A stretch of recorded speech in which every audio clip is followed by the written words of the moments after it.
August 27, 1907, Dawson Daily News, Dawson, Yukon Territory, Canada.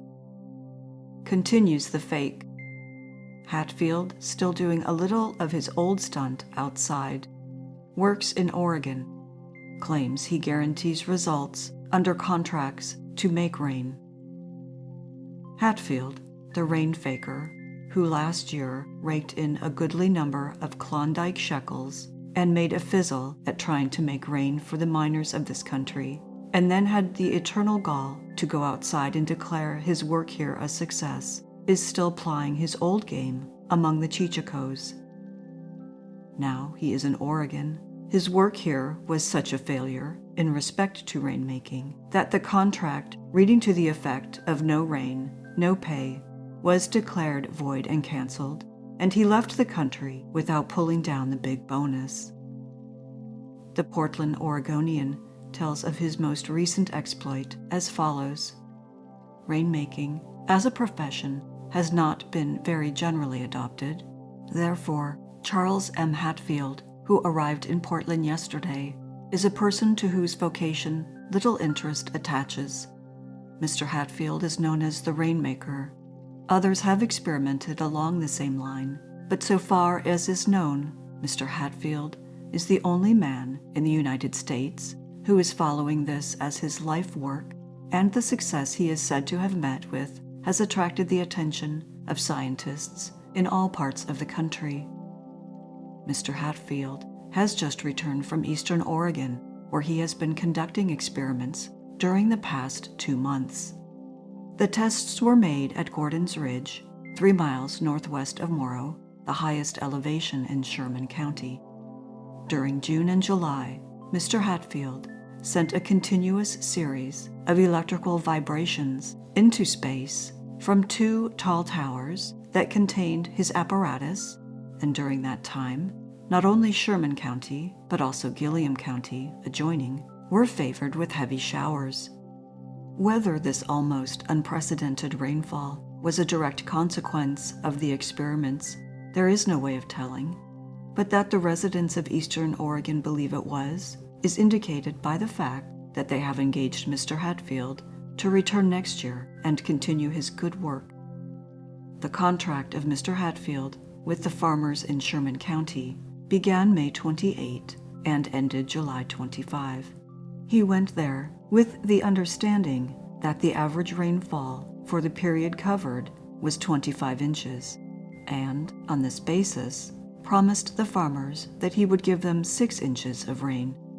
When he arrived at Morrow, however, he found that the average precipitation for these months was only 0.62 of an inch.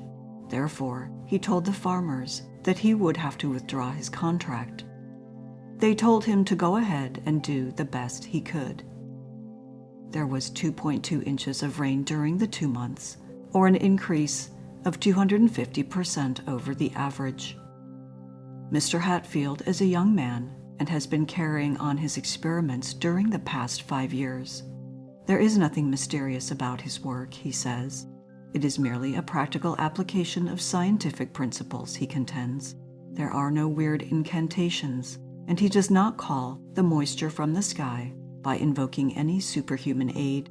It is merely the use of artificial means to produce the natural conditions that will precipitate the moisture in the air, he says. The Rainmaker is a resident of Los Angeles, and his first experiments were conducted in California. He began in a small way, he says, by condensing the fogs from which he produced rain. Afterwards, he began working on a larger scale and carried on his tests in semi-arid regions. He has no way of putting moisture into the air, and he prefers to operate where the rainfall is very light, for under those conditions, the results of his work are obviously convincing. My first tests were made in San Diego, California, 5 years ago, said Mr. Hatfield. I soon became convinced, to my own satisfaction, that I had discovered a way of causing rain, and I received many requests to visit arid regions to carry on my experiments. My first real businesslike contract was with the city of Los Angeles 3 years ago. There had been a severe drought, and I contracted to give them 18 inches of rain between December 15 and May 1. When the time had expired, there had been 19.52 inches. I was asked to remain at Los Angeles another year, but decided to go to Crow's Landing in the San Joaquin Valley. This is the most arid place in California, with the exception of the deserts. Yet I gave them 12 inches of rain in the first year and 15.21 the second. I am going there again this winter and expect to do even better. As to his system, Mr. Hatfield will create waves in the atmosphere that result in rainfall. He believes that the effect of his experiments can be felt within a radius of 75 miles from his towers. The rainfall in Sherman County this year was the second heaviest ever known there, and that in Gilliam was the heaviest, said Mr. Hatfield in discussing his work in Oregon. I had only 2 towers erected, but next year I'm going to have 4. I have selected another location on the bank of the Deschutes River, a short distance from where I was this year. Mr. Hatfield says that he has never made any money out of his experiments and does not expect to, so long as he conducts them in person.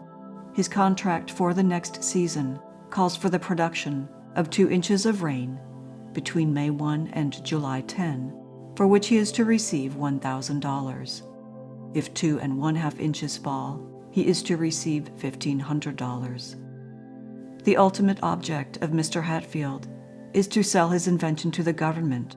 He says that he will try to repeat his success of this year in Eastern Oregon for 4 consecutive years, and he believes that it will be a positive demonstration of its merits.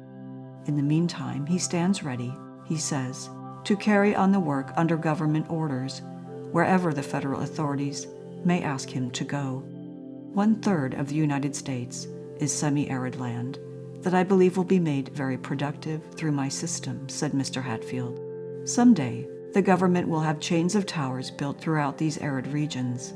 In nearly all such places, there is plenty of moisture in the atmosphere, waiting to be precipitated. I mean to demonstrate the value of my process beyond question. After that, the government is sure to take up the work on an extensive scale. November 7, 1924. The Evening Independent, St. Petersburg, Florida. Rainmaker Called, Bakersfield, California, November 7. Rainmaker Hatfield last night closed a contract with the Kern County Cattlemen's Association and the Sheepmen's Association, whereby he promises to produce 1.5 inches of rain in Kern County between November 20 and December 20. If rain is produced, Hatfield is to receive $4,900. The money is being guaranteed by the cattlemen and sheepmen.